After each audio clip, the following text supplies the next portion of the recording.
Hello and welcome to the BTSF for PokéSins Season 1 Episode 46, Attack of the Prehistoric Pokemon. First of all, I'm just going to tackle the Pilswan in the room. I'm just going to say this once and then this is all I'm going to talk about it. The reason there was such a massive gap between the previous episode and this one is because I needed a break from PokéSins. So I took a break. There are many reasons I needed a break. I couldn't do the work properly, blah blah blah. Not going to go into it. But I took a break, I'm back now, back to normal, that's it. Anyway, on with the actual BTSF. I do love Jigglypuff. Jigglypuff was by far the best bit of this episode. The episode, it's one that I grew up with. This one is like the Pokemon Flame-a-thon. I had this one on video growing up, so I was familiar with a lot of it, which is why I mentioned the slumber song line always irritating me. But yes, Jigglypuff is easily the best bit of this episode. Just so well characterized. Like, there's a bit where Misty walks over to Jigglypuff standing on its stage, the stepladder, and it balloons just because Misty is sharing the spotlight. It's brilliant. It's such amazing characterization that most human characters in this show don't really have. They fill roles, whereas Jigglypuff is a character. In addition, some of the animation in this episode is really good.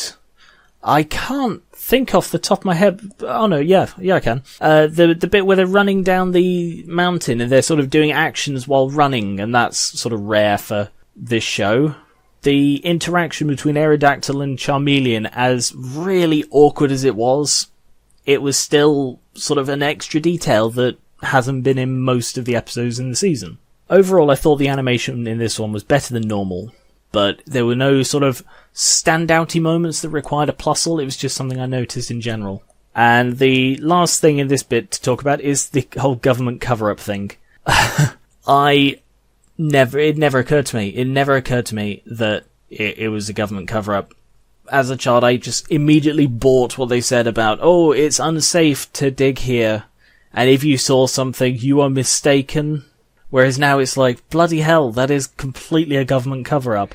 And I really wouldn't be surprised if Giovanni was behind it, and it wasn't actually a government cover-up, it was just some sort of high-end business buying them off and getting them to say, there was nothing here, and then sneakily going in and taking the rare Pokemon. I would not be surprised. And next time any of those Pokemon show up, I'm going to refer to this. Couple of outtakes on this one, nothing spectacular, but still. Forest collecting. With the way they were piled up, how are they now all cracked my fingers. How convenient! Two of each. Ash throws the Pokeball forward and no idea. There wasn't so much cut content as the opposite. Usually, when I'm making one of these episodes, I'll notice things I missed when I was scripting. But usually, I'll notice it way too late to actually add when I'm actually editing the episode together. At which point, it is a hell of a lot of additional work to then, script it, record it, slot it in, get all the prep work ready again, and just sort of put that in while I'm editing it. For a start, it breaks the flow of the whole thing. But in this one, I caught it while I was prepping it, and it's like, I can't in good conscience ignore it, because I'm going to try and catch those more in the future, because they're the tiny details that I'm really worried people will pick up on. And in this case, it was 2 extra lines about Jigglypuff's stage, because while I was prepping it, I noticed that it had previously been connected up to the power, and about the rocks being different. So I added those in quite late on, and hopefully you can't tell, in which case I will have done my job right. And that is about everything for this one. Like I said, I'm back to it now, but there's really not much more to say about this one. So thank you very much for watching. Check out my Patreon, consider pledging, it really helps. And also follow me on Twitter for updates and stuff that don't go into actual videos. Thank you, and catch you later.